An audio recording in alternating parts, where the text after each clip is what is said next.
We're back at you. This life ain't for everybody. Just as promised, John Cary back in studio, part 2. Hopefully y'all really enjoyed the first discussion with Mr. John. His fight career, his upbringing, his beliefs, his construction company, his fallout with the recession, how to fight back, selling everything that he owns, raising a family through all of it, never giving up, having that fighter's mentality, what Dana White would call a puncher's chance. Today's episode of today's episode of This Life Ain't For Everybody. So many podcast titles. This Life Ain't For Everybody. Today's episode is brought to you again by one and only Jack Daniel's Tennessee Sour Mash Whiskey. Enjoy it responsibly. Never allow underage drinking. I don't know if it's something about Jack Daniel's. I just love the taste of it. Real whiskey drinkers, real men, real women drink Jack Daniel's when they choose liquor. Tequila's weird. I'm a tequila drinker. I know, but it's weird. It just doesn't taste good. It's weird. Ugh. Vodka, gin's really weird. That's like poison.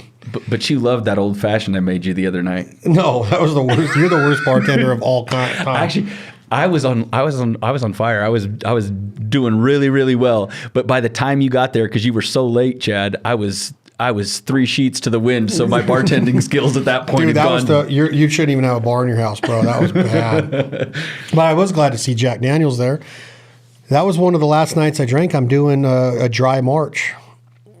You know, after duck season, back in the gym, trying to get healthy, trying to eat right. Like, this is a green drink that Tom Sabini taught me. You know, Tom Sabini works for Scott Christie. Tom taught me this drink with kale and celery and asparagus and broccoli, tiny bit of apple juice, blueberries, a half a banana, and you just blend it all up. I think I got all the ingredients, and then eat your greens with a drink like that. I do a similar one, but I add avocado and peanut butter. Ooh, a little peanut butter. What kind of peanut butter? Like high-end peanut butter? Is there a such thing? Or can you get a natural healthy peanut butter? You just get a natural peanut butter. Trader Joe's? You get it in a regular supermarket? Yeah, just about any supermarket. A natural peanut butter. Mm-hmm. Natural peanut butter. Hold on, I'm making a note of that. Okay, hold on a second. Like, do you know a brand? Even one of the main brands does it. I think even Skippy makes one. What does that mean? No sugar or what? Yeah, it's just natural. Yeah, it's just natural.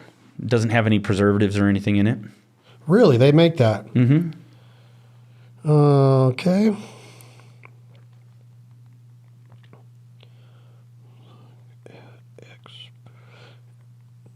Okay. Got it. I don't think that Jiffy makes it. Natural peanut butter and avocado blended up, huh? Why avocado? Is it the taste? I know it's good fats. No. Avocado is one of the only whole foods. It's a whole food. You could live on just avocados. There's enough nutrients and enough fats in avocado to live off of. Avocado is one of the best things for you. I love avocado. Yeah, throw it in there. Trust me, it'll thicken it up, and it'll also, the peanut butter will add a nice little taste to it. Trust me. Now I'm taking a note on this too. I send myself emails. Avocado added to green drink. I really just typed that. Do you ever do that during the day? I have to. When you're busy, you have to take notes, or it'll just skip your mind. You know. That's how songwriters work. They come up with a line or an idea, they just get in their phone and write it down. Today's episode of This Life Ain't For Everybody podcast is also brought to you by our friends at Rigid Industries. Own the night. They light up our world. I'm talking whether we're driving a back road of America, a dirt road of America, a highway, a freeway, a byway. We're depending on the LED performance of Rigid Industries, American made. I'm talking there's no other brightness. There's nothing better for your UTV, ATV, your boat, your truck, your car. We have them on all 4 sides of our decoy trailers when we're out duck hunting, goose hunting, setting up in a dry field. I hate looking for something in the dark. I have to have a good headlamp, a good flashlight. I want to see the road bright. When I'm traveling across North Dakota, Montana, there's a ton of deer that run across the highways, John Cary, and I don't want to hit one. So one, I have a protective bumper by Bodyguard Bumpers, but inside that bumper, I light it up with Rigid Industries. Are you a fan of lighting, or do you like being in the dark? I'm definitely a fan of lighting. You do? Yeah, absolutely. You don't try to do anything in the dark? No, even the important stuff. Even the important stuff. You're in the light. Yeah, I'm in it's the better light. in the light. Yes, That's is. a new tagline for Rigid. Everything's better in the light. Yeah. Better in the light. Thank you, Rigid, for believing in this. So we are talking about just the mindset, mentality. I want to continue on that of what it takes to get that. Is it something that you're born with? Can it be learned through enough discipline, coaching, parenting, different methods, or do you think you're born with this mentality? I don't know if you're born with it, but I do know, I think there is a certain amount that you're born with, and then I think there's a certain amount that gets bred into you when you're at a really young age. But I know that if you don't have it by a certain age, you're just never going to have it. My coach used to say that, there's some people when the firefight begins, some people just squint their eyes and they lean into it. And some people turn their head away and turn the other way. And he said, I can teach you how to fight. I can teach you how to do all these different things, but I can't teach you that. You're going to do whatever, you're going to either lean into it and lean into the fight, or you're going to turn your head away and you're going to glance away. And that can't be taught. I've just learned over the years that some people are just that way. Some people lean into the fight. Some people turn away from the fight. And I've just always had that mindset. No matter what the fight is? It doesn't matter what the fight is. Do you have an emergency mindset that you can see somebody in peril and run up to them and get them out of a burning car? Or if somebody is really hurt and they're bleeding, do you have that mindset of like an EMT that can take that and administer help right away? Absolutely. Yeah, I don't panic. I'm not a panicker. So, not that you're a panicker, but like you beat people up or got beat up in the past, you get your nose busted, you see blood all over. You're used to blood. I'm used to blood in hunting, but there's something about seeing a human being hurt that makes it that I want to help them. Yeah. That I want to run in and help them, where I don't know if that's the same mentality you're talking about of the fight. Is that included in that? Or is that different, you think? I don't know. I think it's similar. I think it's very similar. I think, there's just the kind of people that want to run away from pain. And we talked about this in a little bit in our last podcast about how pain in my life has been about embracing the pain, embracing the struggle. And I think that some people want to avoid that. So when they see blood or when they see something that they don't like or something that makes them uncomfortable, they run away from it. And I'm just not that way. Sometimes I'll even see things that make me uncomfortable and I purposely lean into it. Like I'm terrified of heights. Like I will just tell you straight up, I'm terrified of snakes and heights. Those are the two things that get me. But I can tell you that I've caught snakes in survival training. We had to catch them. And so that's huge, overcome your fear. And I've rappelled down cliffs. I've done Aussie style rappelling where you're face down shooting a firearm while you're rappelling. And I worked when one of my jobs, I had to paint a skyscraper building off of swing staging. So I'm 18 stories in the air on a piece of swing staging, terrified, sweating, but just, you know what, got to pay the bills. I'm going to do whatever it takes. And even though I'm afraid, fear's not going to stop me from doing what I need to do. So when you have that type of mentality, does it also come with loving adrenaline? Like, do you like the ride too? Do you like, if you're not afraid to fight, do you like that adrenaline rush, or do you have to have a reason to fight? No, I certainly have to have a reason. I'm not just talking about beating somebody up or fighting that way. I'm talking about... Yeah, exactly. No, I am not an adrenaline junkie at all.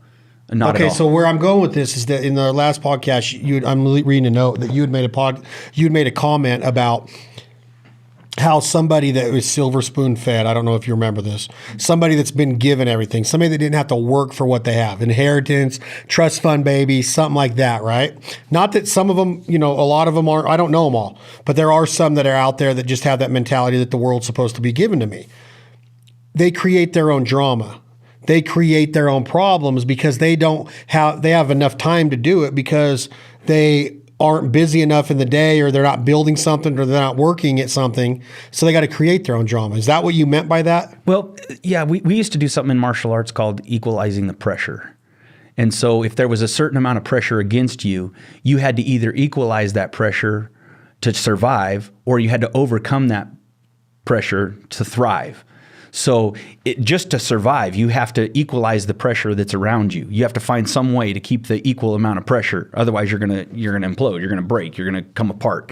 And to thrive, you have to actually overcome that pressure. You have to meet it with a greater force.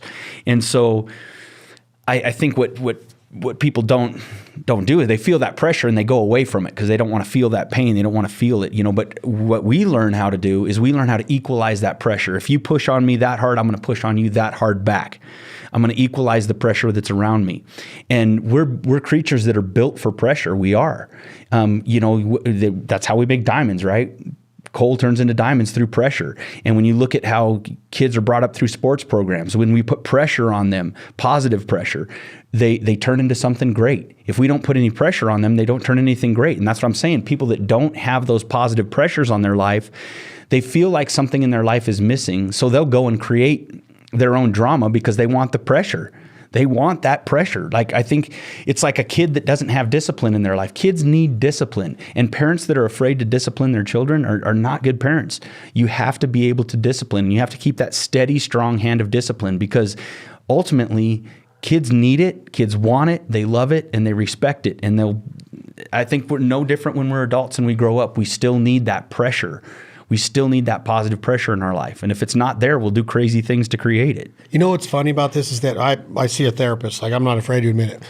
I think therapy is awesome. Counseling is awesome. I think that when you're comfortable with it and you figure out what the benefits are of it and what you're really trying to succeed with, or how you're trying to succeed and what you're trying to accomplish out of it, I love it. I don't know if you've ever done it. I don't know if you've ever had marriage counseling. I don't know if you and Sherry have ever done couples therapy. I don't know if you've ever done a therapeutic retreat or a couples retreat or anything. But I found in my life that, this is what I've learned from my therapist. I want your opinion on this, because you've seen, like, one of the most unsuccessful things that I do in life is dating. Okay. I failed at a marriage. Then I had one girlfriend in the last 8 years, and I failed with that twice. And then I just got done dating another girl that I really liked, but failed with that. So I sit there and I go, what are the problems? Like, what are the common denominators of not being able to be successful in a relationship? I'm very good to him. I'm giving. I sacrifice my time. I try to do whatever it takes to make him happy, include him in my life. And the one common denominator that I've broken down with my therapist, and I don't know if you've ever heard anybody admit something like this, but my life all day long is positive pressure. I got to get this deal. I'm so excited for this negotiation. Oh, I'm going to get a phone call today from this company. They might give me an extension. Oh, this article over here is being written. Oh, this press release came out. Oh, we're launching this brand. Oh, Bandit's doing this. Oh, the Foul Life's getting this. It's always positive pressure. Do negatives come with that? Yeah, but the positives keep me going of, like, I know I'm going to turn this around and get good. We might lose a sponsor because of budgets, or a new marketing officer was hired. But every day, John, I'm thinking, man, my life is unreal. But then at night, I would get bored because my workday was over. I would get, that pressure was gone. I was like, wait a minute, nobody's calling me. The East Coast is sleeping. The Midwest is all done working for the day. I'm sitting out here on the Pacific Coast and I'm still ready to go. I still got to drive. Even when it was 5, 6 o'clock at night Pacific, I'm like, where's my pressure? Where's my adrenaline rush? Where's the Chad? Where's that guy that I want to be? So I would, like, go into this, like, where people would question my self-confidence because I would create drama with these girls by making remarks or saying something that was so off the cuff. It wasn't degrading. It wasn't rude. It wasn't mean or anything. It was, like, self-serving and dramatic to create drama, or, like, to pick a fight for no reason. Because you think that they're saying something for some reason, but you're like, oh my God, I'm bored. Like, this isn't, I'm just going to start some shit because, like, this pressure's gone. Have you ever heard anybody admit that's what I would literally do? Like, I would find a reason to get something going because everything was, that part of my life was so easy. It was just like, well, this is it's too easy, too subtle, yeah. So I would be like, for example, when I broke up with this last girl, when she broke up with me, she's like, what? I checked her because I was on this phone call with her, and I'm like, did I think you said what I think? Did you say what I think you said? Like, did you like try to make fun of me in front of my friend? Because I had her on this FaceTime call with a friend, and she made a remark that I totally took wrong. Didn't even warrant a response. It was nothing. But I text back because we got this power of texting that's so easy to send a dumbass message and you don't pump the brakes or think about them or read them before you send them, which is a good idea too. But I said it, and she's just like, I don't get you. I don't get you. You have all the things going in the world for you, but you have no confidence. You think that I'm going to say that about you? You're nuts. That's just a crazy thought. And my therapist and me are breaking it down. She's like, you're just looking for a fight. You're just looking for something to boost you, something to get you going, because everything is set for you. Like, you've worked hard and it's fallen in place, and you need to create this drama because you think, I don't know if that makes sense to you or not, but that's the realization that I'm coming to, that everything the reasons that I lost this girl are because I would say self-serving dumb shit to create drama when it wasn't even the case. It wasn't even like, what are you doing? I'm jealous. Are you talking to another? It had nothing to do with that at all. Just dumb little shit. I don't know if you've ever heard that or not. Yeah, absolutely. And that's another thing that we used to learn in martial arts. One was equalizing the pressure. And then the other thing that we used to learn was compartmentalizing our life and learning how to have a certain amount of pressure in one part of your life, but then being able to transition into another part of your life where the pressures are completely different without having weird side effects. So we used to do this thing called the car wash. And this may sound really silly, but my trainer used to tell me, okay, before we were done, he's like, when you walk into your house, I want you to imagine you stop at your doorway before you go into your house. And now you're going to imagine going through a car wash. And you're going to breathe, and you're just going to allow everything to wash off of you. Because when you go into the house, you don't want to carry the pressures of the training. You don't want to carry the pressures of your job. You don't want to carry all the pressures of your life, all these other crazy things you got going on. You don't want to walk into your house with all that air, because it's going to affect your wife. It's going to affect your kids. So you just take 30 seconds to meditate as you're walking in your house, and you just imagine being washed from head to toe, all the icky things of the day coming off of you, all the pressures, the strains, and you're taking down that pressure. And in my mind, that's what it is. Like, I'm running at 2,000 PSI all day, just pumped to the gills, ready to go, just ready for war. But when I go home, I need to deflate that a little bit. I need to come down. I need to bring it down. Because if I walk in the house and my son didn't do his homework and I hit him with 2,000 PSI of ass whooping, what kind of response do you think I'm going to get from my kid? That's terrible, right? You can't treat your kids like that. So it's learning how to compartmentalize certain parts of your life. And so knowing when I'm in this part of my life, I'm going to keep this amount of pressure. When I'm in this part of my life, I'm going to keep a different amount of pressure, and learning how to adjust to those different environments. And that's what you have to do with clients as well. You know, when I'm in the field talking to the guys and I'm busting their ass to get going and build this house and get it done quick and do this stuff the right way, you know, I got to be in one mode. And then 15 minutes later, I could be meeting with the homeowner and I got to be in a completely different mode, completely different amount of pressure. And so it's just learning how to be in those different places. And we called it the car wash. You know, you just have to take a minute to meditate and make a decision of what you want the pressure to be and what you want that situation to look like. And you create it. But what I've learned, and I think what we were talking about, is these pressures, these positive pressures. And it's kind of interesting. If you haven't heard of this before, you might want to do a little research on it. It's kind of a fun thing. About 14 years ago, they discovered something in humans that they'd never discovered before. And they discovered these longevity genes called sirtuins. Sirtuins. I don't know. I'm not sure that I'm even saying that right, but it's SIRTUINS. And they're these longevity genes. And if these genes get expressed in your body, then you will live like up to 20% longer. And do you want to know what causes these genes to be expressed? Pressure and stress. You know, pressure. Stressors, pressure on your life. So you want them. So you want them, yeah. And so one of the things that gets these pressures is the new thing that everybody's talking about right now is fasting, intermittent fasting. 6 days a week. Yep, I started intermittent fasting as well. And everybody who's listening to this podcast, if you're not intermittent fasting, you should start looking into it. It is life changing, and it releases these longevity genes and increasing your life by up to 20%. And that's done through what? Through pressure. It's not comfortable to fast, right? It's something you got to learn to Well, it depends. Are you talking, I'm 16 hours minimum with 24 hours a month. Yep, that's the same exact thing I'm doing. So you're doing like 8 to noon. Yep, 8 to midnight. No, I mean, excuse me, noon to 8. Noon to 8? Noon to 8 is when I eat. That's the only time I'm allowed to eat. Oh, yeah. And then 8 to noon, you don't eat. That's your fast. Yes, that's yeah, correct. that's all you can eat. You can't have a calorie between 8 and noon. That's correct. I mean, 8 and noon the next day. 8 p.m. at night. And then I to do noon 2 the next days day. a month of 24-hour fasting. Yes. Which is a ass kicker. Yep, and those release the sirtuins, these sirtuins. But I these thought genes. pressure and stress was bad for the heart. Well, there's positive and negative pressures. And it's how you respond to the pressure that creates that. And this gets into some deeper philosophy stuff of, there is no positive, there is no negative, there is no right, there is no wrong. That we could talk about all that stuff all day long. There is no positive, there is no negative, only what is and what you make it, right? Is something that you see as negative, I could see as a positive. And it's not the thing itself, it's what you do with it, right? So you could look at my life and my career, and you could see me leaving Q&D and that company that I was with, making great money, kicking ass, doing these big giant projects. I mean, I built these estate homes for them. The biggest one we ever built was $81 million. I mean, if you could imagine an estate home worth $81 million, that's what the projects I was working on, and very well paid. And I lost my job with them, and you could look at that as a negative thing.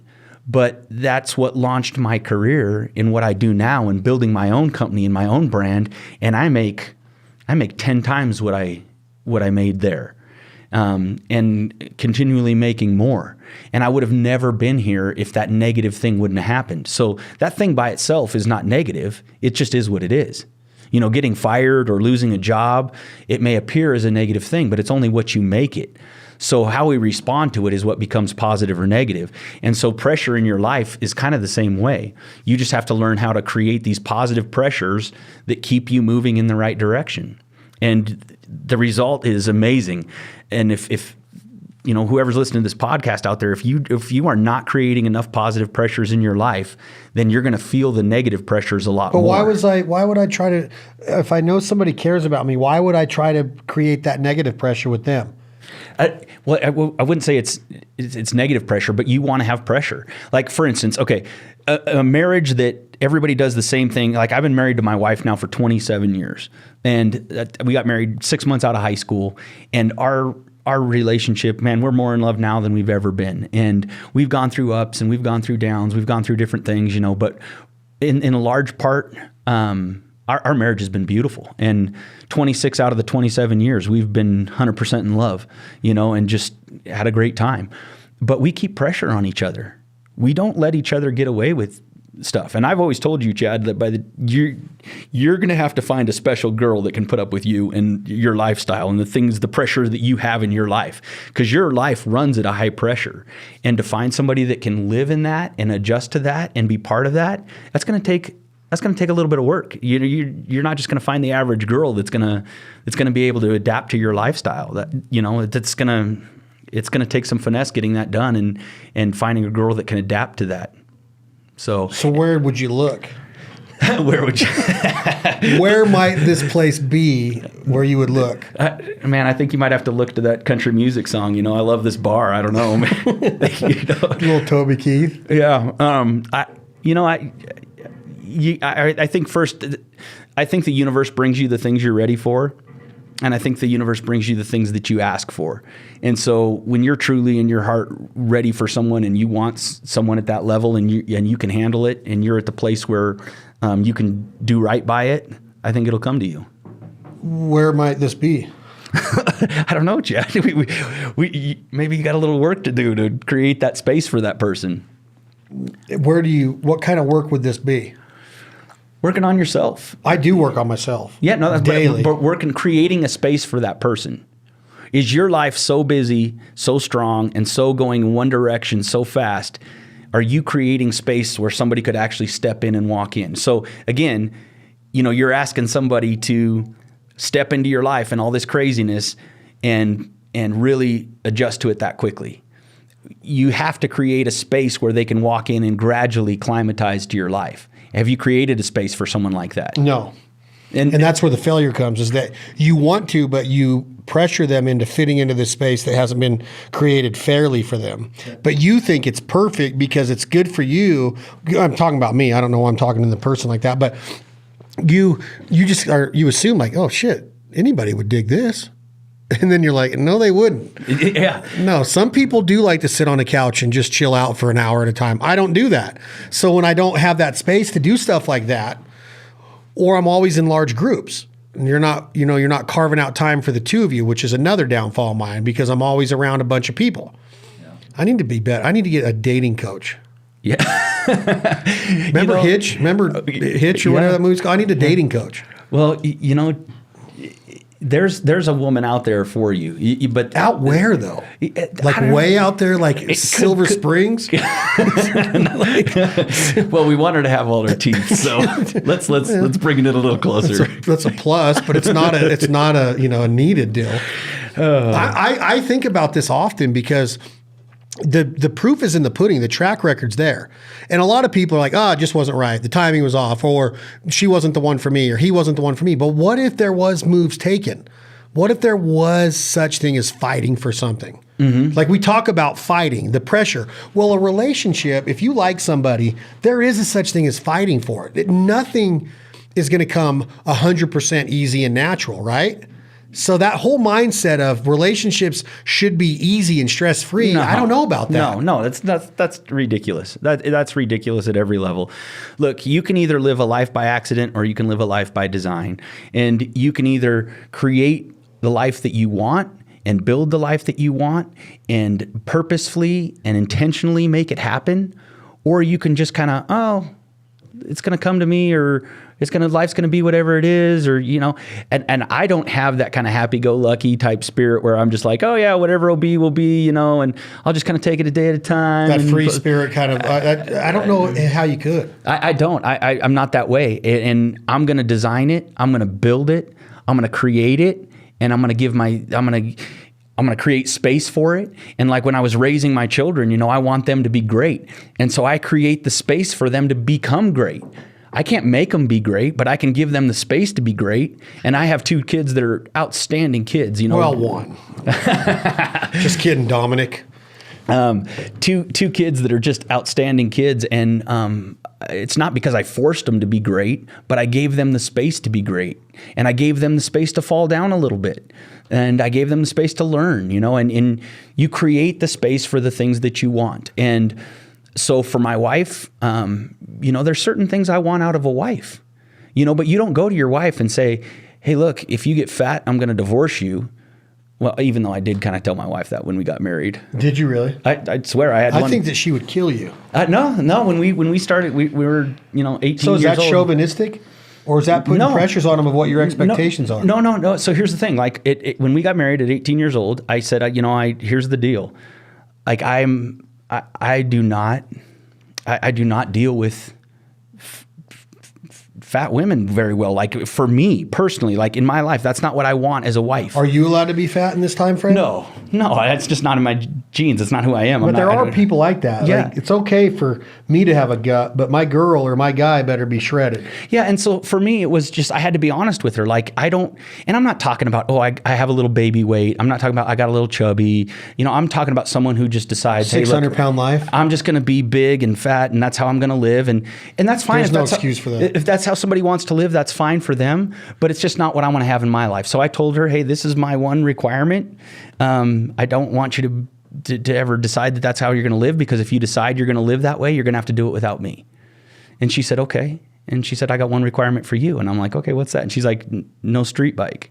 You're going to have to give up street bikes, because I'm not going to get a phone call that you're not coming home. So smart. So I gave up. Those things are suicide machines. So I gave up street bikes, and she has to keep herself, reasonably in shape. And it's me knowing what I want and having the strength to create it in my life.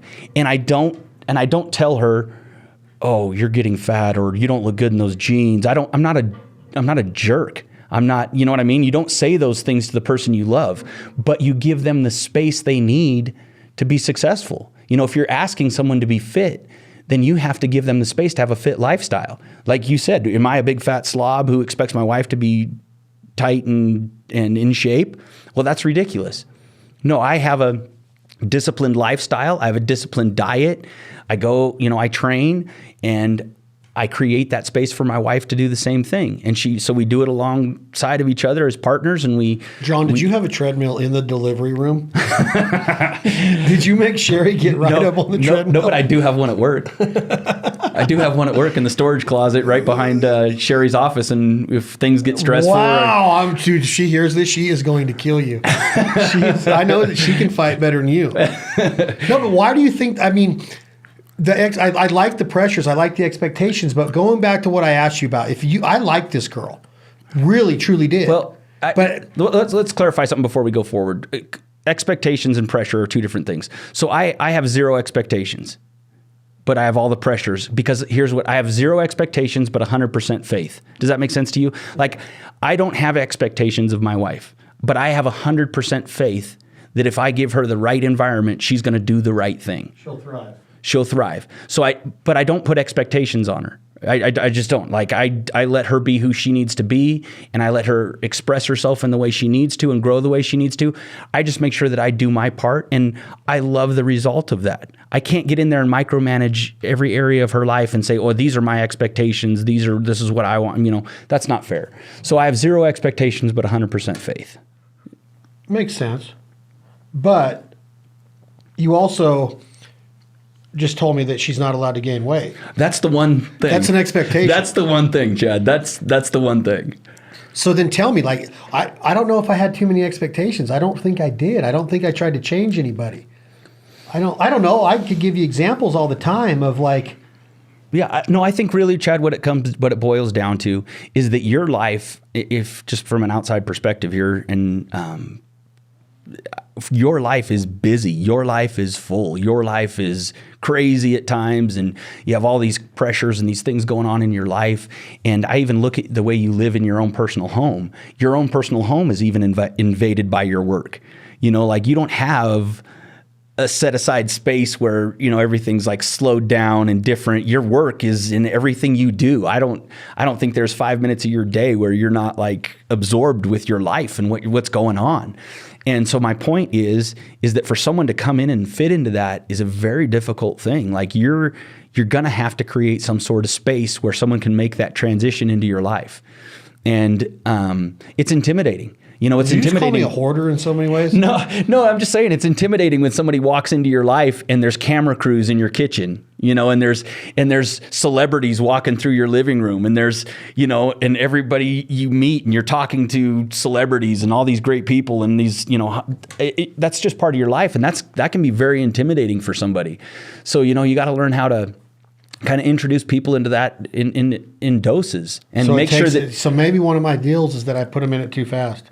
It is. And you got to have space to get to know them outside of that pressure. You got to have environments, create environments that don't have that same pressure. So go on little mini vacations, weekends away, little things that you do where that pressure's not there. Well, it's just a normal weekend. We're not going to go see famous people. We're not going to go to baseball games and get to meet everybody in the dugout and go do anything crazy. We're going to go do something that normal people do. We're going to have a normal weekend without pressures, without any of the extra stuff. It's just going to be normal, and allow yourselves to have some of that normal space. So you're saying we can't go and ride Shamu and do all that stuff?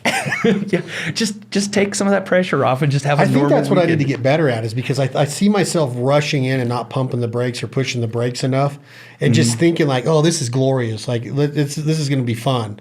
This is going to be a blast. You're going to love this. But that intimidation factor is there, and I don't even realize it. Yeah. And that's a scary deal. And then what you do inherently, Chad, is, and again, you can tell me to shut up at any point. No, I here, like it. I like getting schooled. What you do is, when you see them not adjusting to your world the way you want them to, you start picking at them. And that's when you'll start picking fights with them, because you're not seeing them respond to your world the way you think they should. Because that's kind of what you do as a boss, right? Like, you have this world, and you bring employees in, and you want them to respond a certain way to the world that they're in. Otherwise, why am I paying you? Like, you better be able to react to the environment that I put you in, and you better be able to produce, right? Well, and so that's kind of the mentality we have, right? Like we want to get the best out of our employees. We want to help them grow. We want to help them be great people and do great things. So we put them in this environment and we give them all these things. And if they don't respond the way we want them to, or the way we think we should, then we make adjustments, you know, and we'll start changing up how we deal with them, or maybe get a new employee because they're not going to cut it. Well, it's a little bit different when you're trying to date somebody or when you like somebody. You can't just expect them to respond a certain way, you know, like, and I think that's what a lot of times people that are driven like you and me, that's what we do. We expect certain results out of people. And when we don't see them, we'll start picking at them a little bit. You do the same thing? Oh yeah. Really? Oh yeah. See, this is the exact reason why my relationship just failed. The exact reason. Because I told my therapist that it's almost like a sense of bullying. When I don't want to bully, but you pick at them like you're better, like I look back at it like that was so stupid to even bring up. It was just nitpicking. I tell my therapist every day, the reason that I lost this girl was because of nitpicking. Mm-hmm. And that girl accredited that to this confidence deal of like, if you had confidence, you wouldn't nitpick me. I have all the confidence in the world, but it's like it's exactly what you're saying. When I don't see that response of like, oh man, isn't this the best? Isn't this odd? Like you want them to be like, oh my God, this is unreal. And when you don't get that, you find a reason to freaking pick at them. Mm-hmm. When they might not give a shit who you are. They just like you for what you are and the person you are. They don't care what you have. Yeah. At the end of the day, you know, there's something about being naked in front of the person that you love. And there is. There is. And what I mean by that is, being completely stripped down of everything and being just real and vulnerable with the person that you love. And you have to let go of all of that. You know, like when, I was a fighter and I spent years fighting and got to do all these great things and world championships and all these awesome things. And that was great. And I got to travel the world and, you know, I've built this great company and I'm super excited about all that. But when it's just me and my wife alone at night and we're stripped down of all that, my wife doesn't care that I have a brand new badass Corvette in the driveway or in the garage. She doesn't care that, you know, that we have, you know, she doesn't care about all these things. She doesn't. She cares about me. She cares about who we are as people. And that's where you've got to get to that place where you're stripped down of all the pressures and all the extra things that you think make you Chad, you know. You're Chad Belding, but you're nobody. You're not the foul life. You know, you're not this life ain't for everybody. Yeah, you do those things. Those are a part of who you are, but that's not who you are at the core. And somebody who's going to fall in love with you needs to fall in love with who you are at the core of who you are, not because of what you do. So you can't win them with what you do, and you can't keep them with what you do. You can let them reap the rewards of what you do. You can let them enjoy what you do, but you can't win them with what you do, and you can't keep them with what you do. You think? No. Is this a challenge? It is because it makes total sense. That's exactly what I like to hear because I never once thought that I did with who I am, won them with who I am, won this girl with who I am. And by no means did I think I was going to keep her.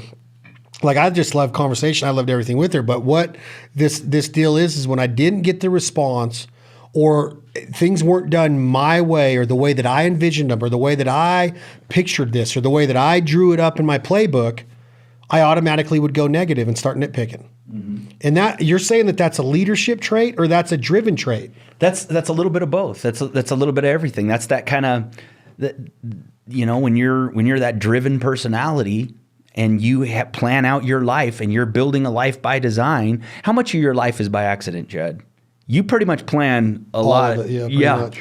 We make a lot of chance encounters that are called maybe chance encounters or lucky deals.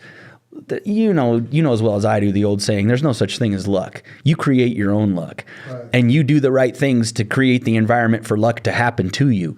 And so you're like me. Your life is planned out. And I'm where I'm at because I built the road to get there.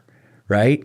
And so it's really hard to turn that off in your personal life, you know, because I see what I want in my personal life and I see what I want out of a girl and out of my wife. And so it's hard to turn that off and let them be who they are. Sometimes I want to create it for them, but you got to know, you got to back off of that. You can't, in your personal life, you just can't make your kids be what you want them to be. No. We've seen those dads. They're assholes. Oh, yeah, I mean, you've seen them at the Little League games, and they think their kid's going to be the next Mike Trout, and the poor little pitiful things out there snotting on his arm, can't even catch a ball. The worst athletes in the world. Poor kid. And the dad screaming and yelling at everybody. Living through them vicariously. Yeah, it's ridiculous, right? And that's just a shining example of what I'm talking about. You can't make somebody be something that they're not. And so there's that balance, Chad. And you when you find a good girl that you think might be a girl that you could build something with. Let me ask you this again.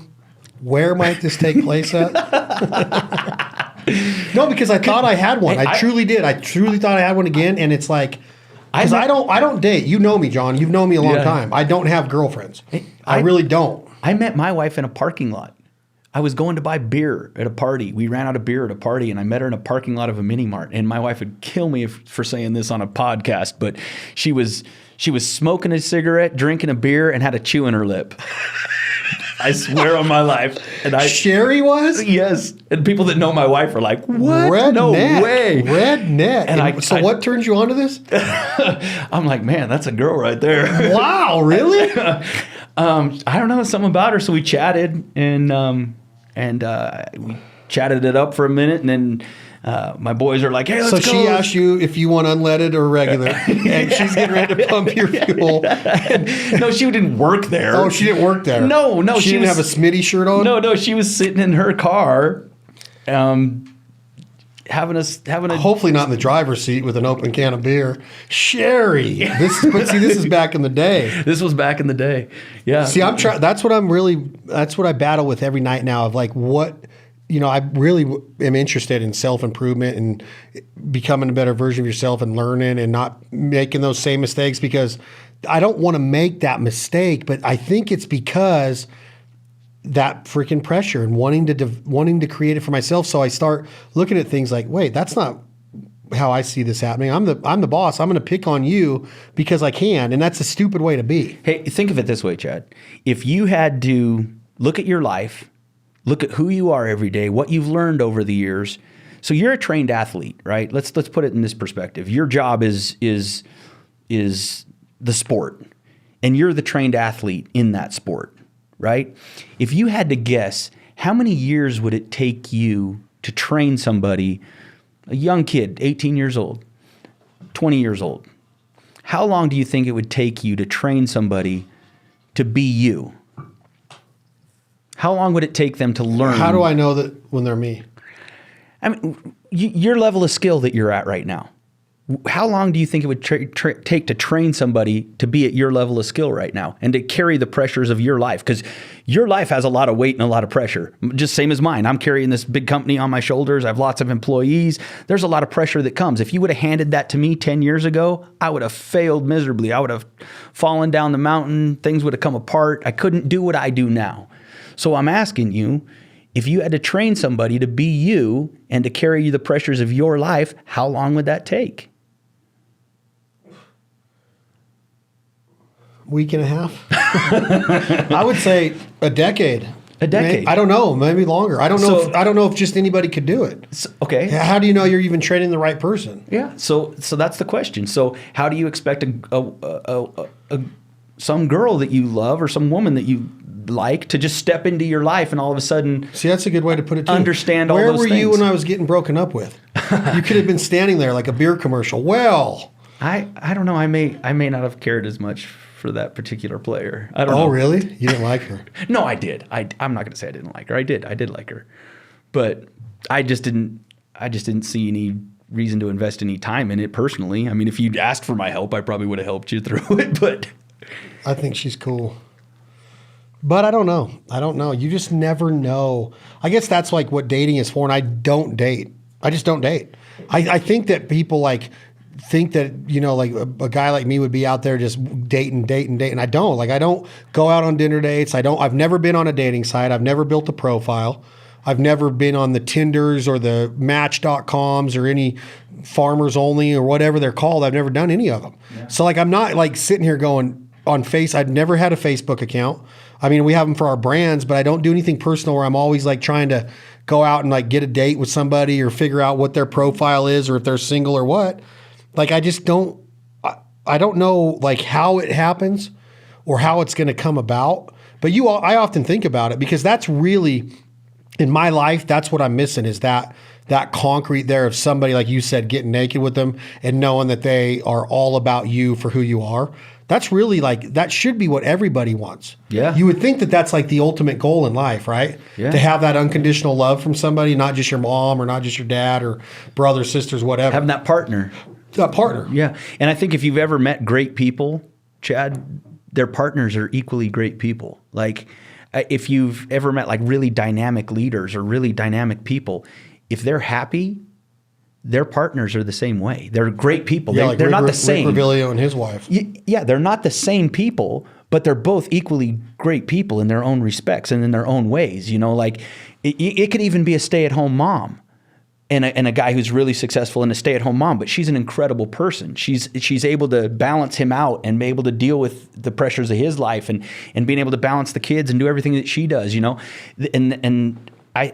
if you're a great person, you're going to require a great lady. I mean, that's just how it is. Your partner has to be equal to you in so many ways. And that. So you're saying that a guy, for you're what I'm trying to say to you is that you're not the normal population. You've obviously shown through your life and what you've created and what you've done that you're a different type of person. So have you ever seen Shameless?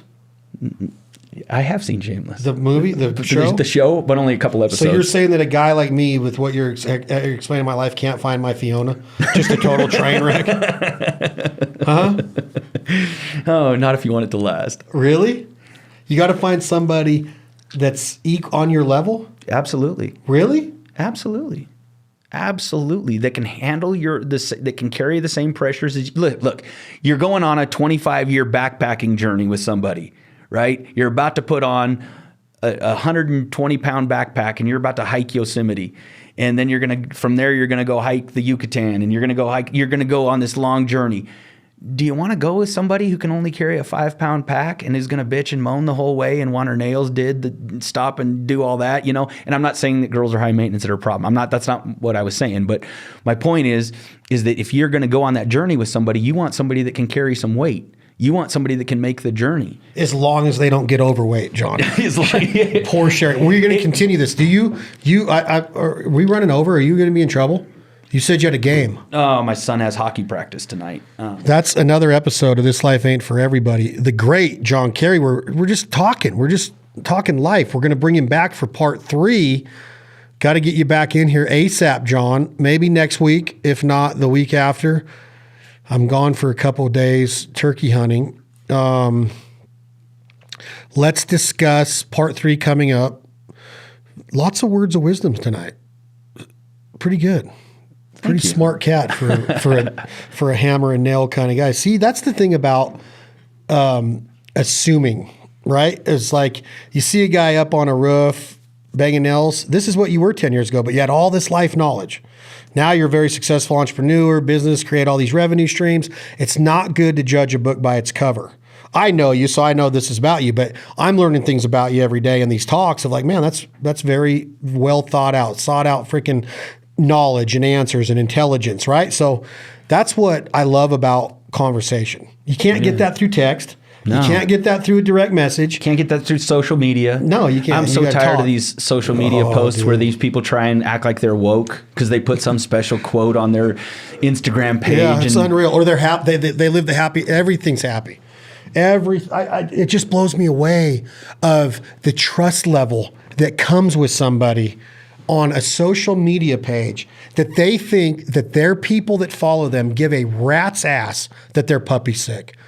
And where I'm going with this is I watch these people of like, they have the mentality, well, if you don't like it, then don't follow me. But I'm like, you are posting that your puppy's sick and that you need to take him to the vet.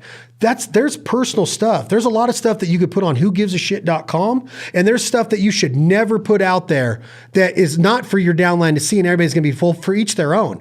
But social media has taken the authenticity out of our culture in so many ways that I look at people and I literally, if I meet somebody in person that I've seen on social media, I will literally start giggling to myself when I see him. I'm just like, that person's a clown. Just because they have the balls or the audacity to put this on there, like, puppy's sick again, and they show these little videos of them petting them in a blanket, and I'm like, dude, can't you do anything without getting somebody to go, oh, I'm so sorry? What happened to the part of just being a man or a woman and being able to take care of shit and not have to get an instant gratification like on it? But these people have gone too far. Now, I'm not saying that we don't put a picture up there of a successful hunt or our dog's doing something cool, and we're building a brand. But when you start going on there and you share the intricate details of your life in ways of that, you take the authenticity of it, it's a crack up joke to me. No, and literally, it's completely flipped our world. You know, back in the day, you think about in a tribe, right? You had to earn the right to speak in the tribe. Yep. You didn't stand up as a 12-year-old kid in the tribe council and go tell everybody how it was going to be done. First, you had to kill the wolf. Then you had to kill the bear. Then you had to earn respect. Yeah, hell yeah. You had to go through these steps. No more. Now you just need a keyboard. And then once you've earned that right to speak, then they would listen to you. But now, oh God, you can be the biggest idiot in the planet, and you can just post whatever you want and look woke. Yeah, woke.